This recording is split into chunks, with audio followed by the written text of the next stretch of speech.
surround myself with people who continue to get more out of you. So thank you for that. It doesn't matter what you've achieved, there's always somebody who can squeeze more out of you, and you can always do more what you think you can.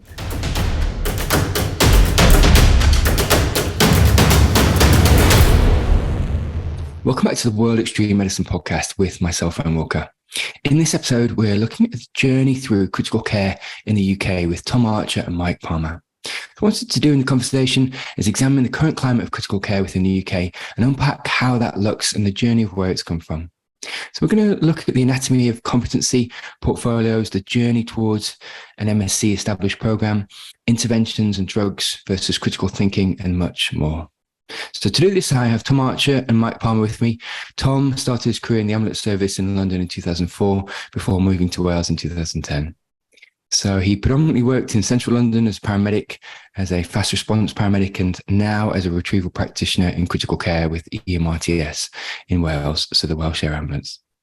Mike Palmer qualified in the London Ambulance service as a paramedic and then specialised in the Hazardous Area Response team before becoming a flight paramedic on London's Air Ambulance. And he now flies as a critical care paramedic for EMRTS in Wales. Welcome both to the podcast. Morning. Thank you, Eoin. Hi, Eoin. Yeah, great. Yeah, finally back on the podcast, or on the podcast now. So it's been a long time coming. I'd just like to start, if possible, with yourself, Tom, and just if you could just speak to some of the major changes that we've seen in paramedic practice since the early 2000s, and sort of the evolution of practice within the UK, how it looks now to how it looked then. Yeah, well, kind of we started our journey kind of at a similar time, and we're kind of doing the BSc honours degree for undergraduate, and we're probably some of the earlier kind of members on that course as it was kind of evolving. And so I think we've kind of seen that professional evolution over the last kind of 2 decades of kind of practice. And it's quite interesting because there's the educational element to it, but then there's the kind of more global aspect. If you look in terms of paramedicine and how that kind of factors in, I think we're becoming more multidisciplinary. So we have people from mental health background, kind of working in the control centres. You've got kind of more pathways for patients as we look to take, the patient to the appropriate point of care, especially given some of the, pressures on our system at the moment in the NHS, which I think for the last kind of 3-4 years has been quite significant to our kind of cohort of pre-hospital practitioners. In terms of in Wales, if you kind of look from 2010 to where we are now, we've seen the evolution of, certainly from the air ambulance perspective and critical care, with the EMRTS coming into fruition. So it's a consultant-led team providing kind of intensive care, emergency kind of medicine care at point of contact. So it's always kind of described taking the hospital to the patient. And the teams that we kind of work in, they're very much flattened hierarchy with kind of practitioners and doctors at the same time. Everyone brings their little piece to the team. And for me, certainly, it's a really enjoyable service to work for in that respect. In terms of education, masters are becoming the norm now, really.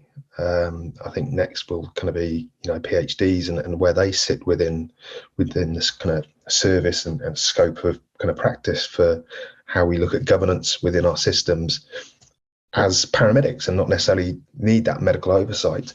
We've got consultant paramedics now in post in certain services who are the leads for governance and kind of underwrite some of the kind of directives and kind of scope that staff have. I just wondered, Mike, if you could just speak to how critical care has changed within this time, because I fundamentally agree with everything Tom's saying around there's just been evolution of higher education and indeed master's level and then indeed PhD level. Could you maybe speak to who the custodians of critical care were sort of 10, 15, 20 years ago and how maybe that's changed over time? Yeah, I think it's just to echo what Tom was saying really there is, if you go to, I urge listeners to go to paramedicphd.com. Makes an interesting read, but there's dozens and dozens of PhDs on there with paramedic kind of backgrounds. One paramedic, Tim Edwards, we know him from London days, really, that previous London HEMS paramedic, now consultant paramedic in London, did his thesis on airway management in Ross Care with STEMI patients and their neurological outcomes, and he found that there's no differences between subglottic and endotracheal in cardiac arrest. So the PhD kind of level of education now, but going back down to years and years ago when yourselves that did the first paramedic degree, now to get onto the register for the Healthcare Professions Council, you have to have a bachelor degree or equivalent, and that was launched just after COVID in 2021. So I think how education has changed our systems and how it's going, I think that's really kind of governed where we're going as a profession. And it was great, Eoin, the other day that you had Vicky Brown on. And I think individuals like that. So you've got Vicky Brown over at Great Western Air Ambulance, GWAC, and you've got Neil Flowers, who is again over at East Anglia, so EAAA. They now both consultants in pre-hospital emergency medicine FEM through the Royal College of Edinburgh. So they've done the fellowship, so the FIMC. And I think more people that do that, and the way that we're going as a profession, I think that's absolutely fantastic, really. So that's more kind of like the education side, but then we've got our College of Paramedics. Interesting this year, we've got a newly appointed Carl Smith, who's now head of the development and emergency critical care for the College of Paramedics. I think from my point of view, I think over recent years there's been a lot of drive with urgent care, which has been in a lot of the majority actually. All 999 calls sometimes are urgent care by basis, and maybe some people might think that critical care had been a bit on the back burner, but now having Carl appointed, hopefully that his experience with other air ambulances around the UK, MAGPAS, EAAA, hopefully kind of bring something to the college and the profession as well. No, that's fantastic, Mike. And as you were saying, there's been a lot more of investment within critical care, within the ambulance service from, like you said, leadership appointments, but also the integration of, I think, critical care from what would be archetypal air ambulances actually into the ambulance service itself. So there are programs within Scotland, London, I believe within Bristol, and indeed west of England now, and indeed up and down the country. So NWAS in Manchester and others around the country, whereby there is a certain level of governance and indeed critical care embedded within the ambulance service now. So it historically used to be only air ambulance charities, but now we're seeing the evolution of the advanced paramedic practice schemes, but like you said, spearheaded by consultant paramedics, which have got an amazing portfolio of PhDs and masters, and then again, like you said, prerequisite of master's level trained, educated clinicians at that level. So the forefront of that innovation is critical thinking, and indeed high performing individuals at level 7, but embedded within the ambulance service. And so, Tom, could you maybe speak to indeed the prerequisite for an MSc now within paramedic practice, what that enables from a professional practice perspective, and indeed from maybe a governance perspective? Yeah, well, I've been kind of lucky over the last 6 years. I've taught for postgraduate medicine at the School of Medicine in Cardiff University, and look at the critical care masters and kind of taught on that. So I do keep kind of my eye on terms of where that fits in the landscape of kind of professional practice. Kind of our masters is very, I would say, academically based. And so it's multidisciplinary, it's online, so it's asynchronous, which also makes it international, which is really quite interesting, because I know you're out in Canada, and I've got some kind of past students and colleagues now who are kind of honorary lecturers on the course, which is really kind of quite quite cool. Having that kind of looking at others, what's happening in Canada, what's happening in South Africa, what's happening in Australia, and indeed many other countries. Now, in terms of applying for managerial posts, in terms of advanced practice posts, the MSc is the prerequisite to kind of come into practice. What's interesting then is, the needs of organisations as well. So I know that some organisations would look at a master's, which is academic like ours, with regards to looking at the research and coming up with assignments on specific topics, whether that be cardiovascular, respiratory. Whereas I think some organisations want to have that portfolio alongside the masters as well, which is something we can't do because we're multidisciplinary. So we have consultants in emergency medicine, we have senior sisters from ITU, we have a number of paramedics from various backgrounds, we have physios, we have nutritionists, because they've all got this interest in critical care patients, and that they have the autonomy then to look at the specific areas that they find kind of interesting. Which goes more along in kind of building up that research career, and looking to see what are the areas that kind of we are unsure about in terms of the evidence or need kind of more robust guidelines. And I think, that's then useful to put into organisations. So you have people then querying their practice as they see it in terms of at a local level. We kind of know research in terms of external validity doesn't fit everything, doesn't fit all services.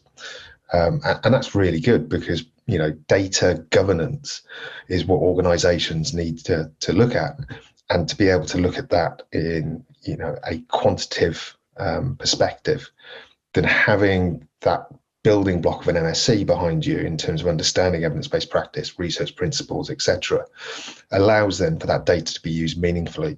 And then that can be shared across a number of different stakeholders, whether that be at kind of government level, whether it be local level, kind of clinical level, whether it's at commissioning level. And the commissioning level is quite important because, prudent healthcare at the moment is certainly a topic which is very much at the forefront of our health system at the moment.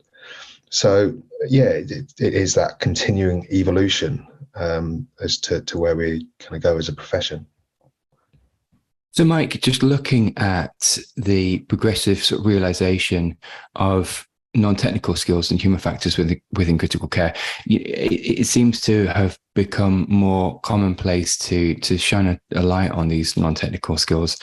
And just to Tom's point there around the importance of level 7 education across the spectrum, we're very much seeing human factors become even a level 7 modules within master's programs to emphasize the need for strong non-technical skills and human factors education. Could you maybe speak to sort of the importance and spotlight of non-technical skills and human factors within critical care? Yeah, no, definitely. You said it quite rightly that, most undergraduate, postgraduate, have got human factors and FEM, with their learner outcomes, with the whole modules, some are even, to that aspect. And you didn't mention everywhere else, you've got the conferences, you've got the journals, academic papers. So it's pretty much out there now. It's all these kind of like the buzzwords that's always going to get passed around. So there's always growing awareness of that essentially that some adverse events are often caused by problems with non-technical skills than more than lack of technical expertise. For example, non-technical skills, task management. You've got your teamwork, situational awareness, leadership. On every critical care job that yourself or I do, Tom does, we'll be able to comment on some aspect of these examples. Teamwork, that could be with your own team's critical care, that could be within the ambulance service, or then integrating both teams together. Task management, those lots of little tasks needs to be performed before a big task is performed. For example, prepping for somebody for an anaesthetic, for example. Situational awareness, I think we're all kind of aware of that sometimes, or maybe not aware of it sometimes, really. But we know that your listening goes first, and then sometimes I don't do it intentionally, really. But somebody might ask me something while I'm doing something else, and then I'm quite acutely aware sometimes that I haven't responded to them. but being aware that, that happens, knowing, little things that, if I keep asking for somebody's name for the third or fourth time, I know that, I'm getting pretty filled up really. And I've, knowing to have some time out, offload to somebody else. But learning the art of delegation, when to delegate, when not to delegate. You can ask some people to help you out sometimes, and it can go really well. But then sometimes you're not quite aware of the team's kind of level of experience or exposure to some certain aspects of our job. And picking your time for value added comms, knowing where the risk areas are, and it all kind of boils down to really to delivering kind of good patient care in a timely, effective manner, really. So yeah, going back to the education side, bring it back to our kind of day job, really.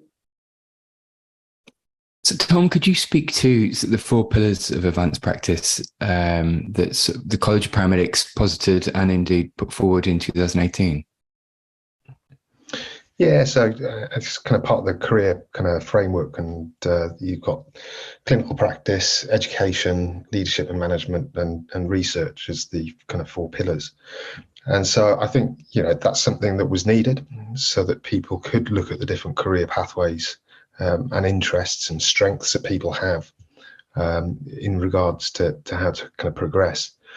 I think that's really important at the moment. I think as a profession, seeing new paramedics come out and having a high turnover rate is going to be frustrating for everybody involved. Going through that education kind of BSc level and student debt and things like that, coming out into a service whereby there's kind of pressures, kind of high work demands, to have that investment and have them leave early. I think can put services in the healthcare sector in general in crisis, and we're seeing that. And it'd be interesting now to see the workforce plan that's just about to come out from the NHS and from government, and what they're going to do in terms of investment into the next 15 years. And that was similar to the police. We saw police numbers come down, and then they've had a huge kind of recruitment kind of period over the last kind of few years. And I think we're recognizing in health that's what we need. And so that career satisfaction is quite important, and those kind of 4 pillars are an enabler to that, really. And I think that's the importance for the likes of you and me, but otherwise we're going to lose people to other professions. We're going to lose them maybe within health, but they're going to be lost to the ambulance service. And so it really is key. It's kind of how do we look after staff? How do we look after that in terms of career progression? So yeah, I think it's an important part of kind of human resources, workforce kind of planning in regards to paramedicine. So Mike, you were just saying actually about this human factors piece, and you were saying, just the art of learning how to delegate and also how to craft a scene, but recognizing human factors within yourself. One thing we were speaking about offline actually was just how the integration of some of these important fundamentals on scene have been integrated within higher education and indeed within MSc programs. Could you maybe speak to the MSc program you're on and how some of these core competencies have been integrated within sort of the higher education program to recognize the skill deployment and acquisition that you're practicing on scene? Yeah, no, definitely. So lucky with my title as a critical care practitioner for EMRTS. You firstly get signed off with your initial training. You do your supernumerary shifts, and after that, then there's an academic component as well as a clinical component, and then that kind of the whole kind of future training now is kind of mapped out in front of me, and then it roughly takes about 3 years. But the academic component is built in line with EMRTS, and the Welsh Air Ambulance, as well as Bangor University. It's an MSc in Advanced HEMS Practice, and with the collaboration of the Air Ambulance and the university, it's combined with kind of distant learning, face-to-face elements with faculty from the EMRTS consultants, as well as the qualified CCPs here in Wales. So the clinical component of the training is both done in hospital placements, as well as during our shifts as well. And there's elements kind of goes forward then and puts all kind of collaborated together with our kind of paramedic or our practitioner, CCP practitioner portfolio. So there's a number of like work-based competency assessments. You've got your DOPS, so your direct observation and practice, your KEXs, clinical evaluation exercises, case-based discussions and simulations as well. And all that is kind of written up then, and then totally interrelated, as I said, with the Bangor MSc. Just to name a few, you've got like respiratory support, and then under that title will be manual ventilation, so the use of Mapleton C and F circuits. Another one would be using art lines, gas sampling, interpretation, techniques, equipment, clinical management, cardiovascular support, the use of inotrope infusions or art line placements and line management. But then all this is kind of put all together then online. We use a website, NHS e-portfolios now. So it's not, on a kind of pen and paper, so it's all kind of online, which I'm really pleased about because I don't want to lose anything really. Together with an analysed clinical log, an airway log, hospital placements, mentor meetings. And then these all kind of sent off to each of our mentors, and that can be signed off and provide feedback. So it's all kind of linked all together, and it's all, for the access and the ease of e-portfolios. It's been a bit of a game changer, really. And so just looking at the new norms actually in the past 20 years, Tom, and, the adage of VL, so video laryngoscopy, and indeed ultrasound within critical care practice, and how that adds to governance as well. So the utility of being able to record an image and evidence an image that the tube was passed through, indeed through the trachea, and the decisions based on ultrasound images retrospectively in case review. Could you maybe speak to how that's changed, and indeed how that's not only changed practice but changed from a governance perspective? Yeah, sure. I think you kind of already answered it there with your question in terms of you're able to capture images. You have that evidence there, whether it be for kind of later down the line or for review of kind of practice.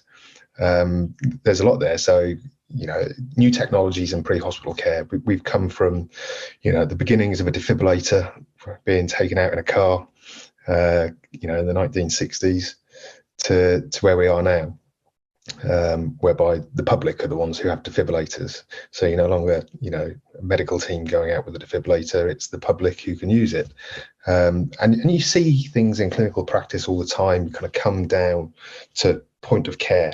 So we all know that, a lot of what we do, if we kind of look at cardiac arrest, it's not us in critical care.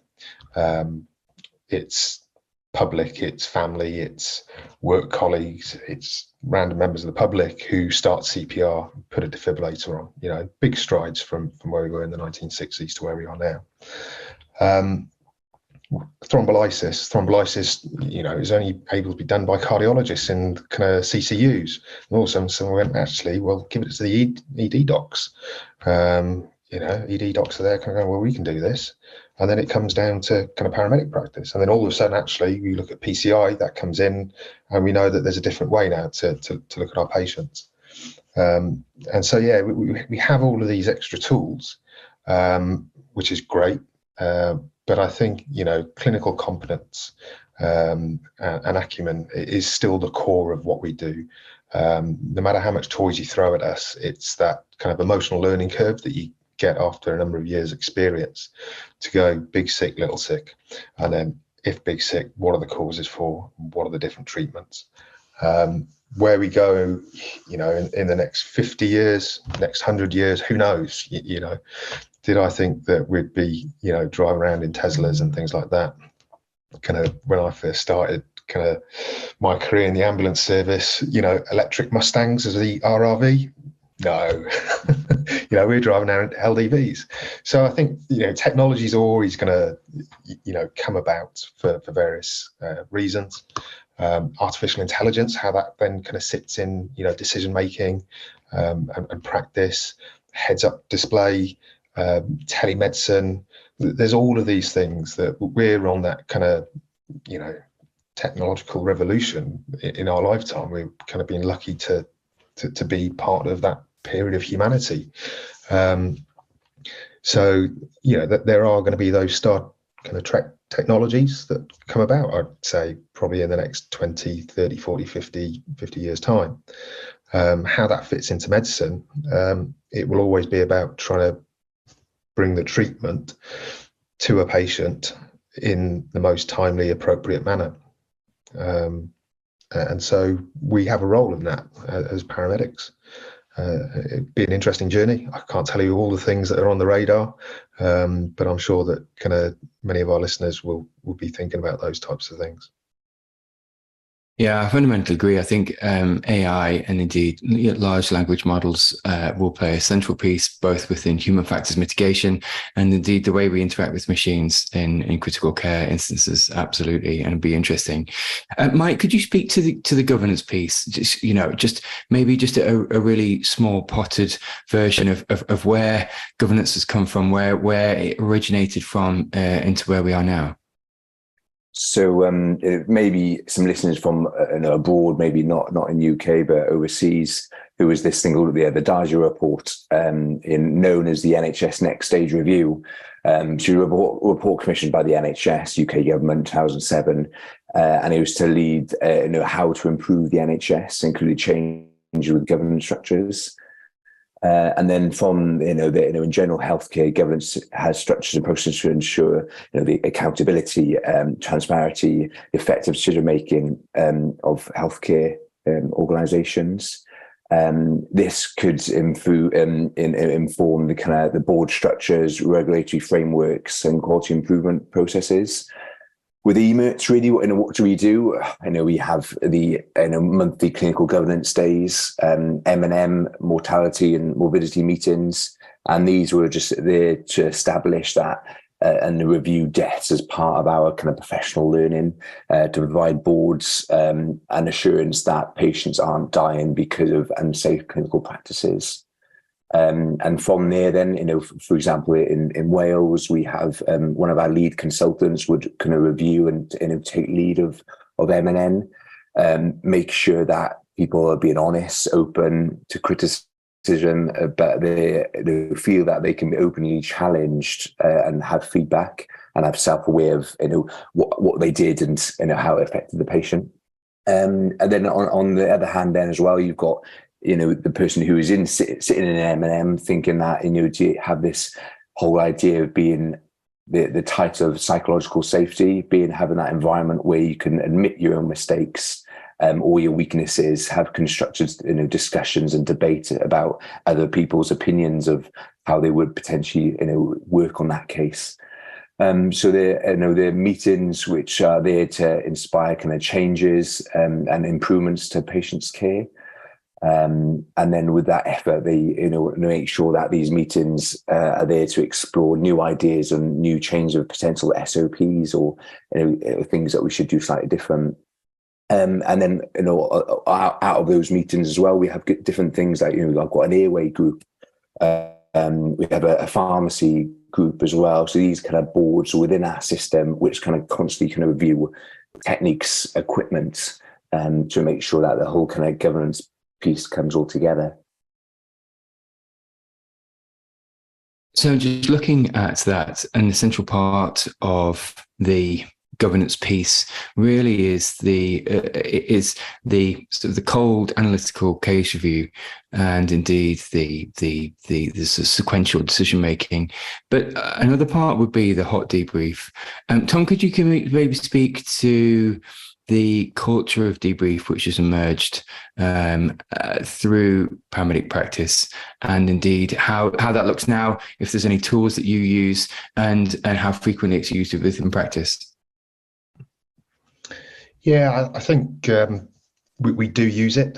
I think at the moment, the tempo of our work and the kind of pressures that are on us, it means it probably doesn't get utilised as much, because finding the time is an important bit for that, for both hot and cold kind of debrief. But learning is one of the things that we always kind of look to do, and that's across multidisciplinary teams as well. It's not just the clinicians involved in the critical care kind of aspect in terms of pre-hospital. You place that into kind of the major trauma networks, and then it becomes, major trauma network has their own clinical governance reviews, and that gets split into specialities, whether that's pediatrics or adults. The debrief with the ambulance service in the station after a job is one thing. And then, there's a number of tools, as you're kind of well aware, and probably more of an expert than I am in that kind of matter. So you're probably best placed to just go through that with some of the listeners. Well, kind of shirking that one off to pass the ball over to you, but I know that's one of your areas of expertise. But yeah, I think it's the amalgamation of not just case kind of reviews, it's the bigger, broader picture and how we bring that into play so we can see trends and we can spot trends. That's really quite important, because it can be kind of that micro kind of look at, have you kept your end tidal CO2 at an acceptable level? Have you kept your blood pressures at an acceptable level? What are your times in terms of being able to undertake certain procedures? Are they within acceptable times, or your times on scene? That there's all of these things, which that's the kind of trend process. So you've got to take all these aspects and kind of bring them together. And I think on the kind of larger scale, you've got some of the things that we're dealing with is from the public health kind of aspect. And I know you had Andrew Ferber on one of your podcasts the other day talking about, actually, we have a wealth of data, and how do we use that in terms of looking at solutions, at the kind of primary, secondary and tertiary points that you can intervene with kind of public health. And so, that role will come to us at some point. It'll be interesting to see whether new career pathways come off from how we review data and how we look at things. So, Mike, just looking at competency for a minute, I know you were speaking to just now about how you've had your core competencies mapped across from work into indeed your MSc. Could you maybe speak to what you perceive to be as competent, and how that might be monitored and or recorded from a service perspective, and maybe indeed even from an EMRTS perspective? How do they map across competence? So some people might be aware that, as a CCP, I've got an additional set of skills away from paramedic practice. I'm really lucky that I'm always working with another member of staff, either it's a doctor or more of a senior CCP like Tom. So this kind of allows me to have a large safety net underneath me all the time. Probably listeners to his competence is, refers to the ability to perform tasks or skills effectively. And it depends on that skill or task that I think really depends on how you become competent at it.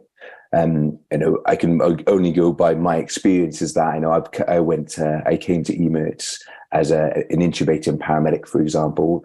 Was off the back of another HEMSA comment, and even though I thought I was quite competent at intubation, that skill, I had to go through the rigorous kind of training protocols that what EMRTS kind of laid down in front of me. So I had to go through learning again. So going back to the hospital placements, doing it in front of the lead anaesthetics, the lead CCPs, and this was put forward to the airway group before my official sign-off. I had to be, again, a certain number of intubation in hospital, out of hospital. As EMRTS, we've got a KPI, a key performance indicator of greater than 90%. So that's constantly reviewed. We have to have a logbook that we set, and that's been showed every year to our lead CCP as well. So I would say that EMRTS have got high expectations of staff to perform, really, but I do feel that we've had that support along the way to achieve this. So I think going back to the governance question, really, it's how that is kind of built into the whole system, and then with that competence and skill set. So as we're coming to land on the conversation, I just wondered if we could just look at a few questions before we do finish. Just one, if I could just get you to both speak to, maybe starting with Tom, just some of the salient aspects of practice that you've learned over time, or indeed that's become more apparent over time. Yeah, sure. There's some quite kind of key trends which I think we'd all just kind of focus and recognise. One's the importance of, every day's a learning day, every day's a school day. The emotional learning curve will take place throughout your kind of whole practice. I could give you a book, you can read it, but it doesn't make you competent. It's going out there, kind of seeing it, muscle memory and all that kind of stuff. And that kind of comes back then to a little bit of humility. We make mistakes, we'll always make mistakes. It's putting your hands up, recognising it, and just improving yourself and improving the kind of others around you as well. And then that kind of stems from civility. We talk about civility saves lives within kind of medicine, which comes down to one quote. And you said I'm not allowed to swear, but it's so true. It's just don't be a dick. That's probably a motto within our unit, and I think it's something that everybody abides to. And that really kind of gives you that kind of level playing field, flattened hierarchy, and all those things you talk about in terms of CRM and human factors. It boils down to one thing: just be nice to other people. And yourself, Mike? Yeah, I think don't underestimate the power of like kind of mental preparation. The term self-efficacy of believe you can and you're halfway there. So either if it's a certain call, for example, I don't know, a 6-year-old who's got life-threatening asthma, all the way up to thoracotomy, for example. I always think about what I would do if I come across a presentation or a condition, and then it makes me think then about the training and the preparation. I remember chatting to one of the consultants at London HEMS about this really, and we go through our training there pretty much knowing that during your secondment you will be doing a thoracotomy. Other services you might never see one done, for example, but I think even though when you don't expect something might happen or come to kind of land on your plate on a rainy Tuesday afternoon, I think if you kind of thought about a condition, a subset group of patients, makes you handle the scenario a lot easier, even if you have never done it before. So as we come into land on the conversation, I wondered if we could just speak to some sort of take-home points really for listeners around the evolution of paramedic practice and indeed how it's maybe changed you as a clinician. Tom, if you could maybe speak to that initially around. I know you've fully embraced higher education and work as a senior lecturer for Cardiff University, but could you maybe speak to some take-home points around how you indeed the profession has embraced higher education? Yeah, definitely. I kind of think, to keep it kind of short, it's the evolution that we see within our own education and our own practice and our own research. So, we've got research journals now that belong to the profession, so to speak. And that's important because that's us looking at our own governance, our own practice. And that governance looks after ourselves as clinicians, but more importantly, looks after our patients and make sure we're doing what's best available to us in terms of the evidence base and that we're implementing it in the correct way. So I think we'll see more and more of that. We see more and more of kind of paramedic background with PhDs doing innovative kind of research. And that's really important because that really is what it boils down to in terms of, for patient benefit. And we're taking ownership of that as a profession. And yeah, long may that continue.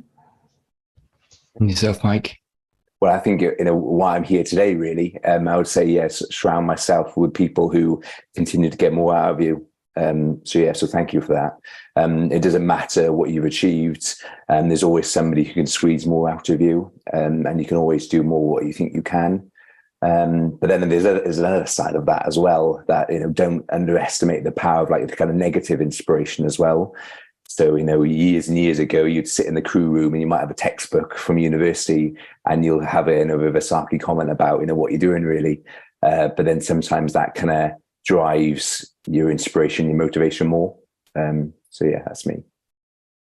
Listen, thank you both for your reflections over the past hour. It's been really informative, but also just journeying through the past sort of evolution of paramedic practice is fascinating from a UK perspective.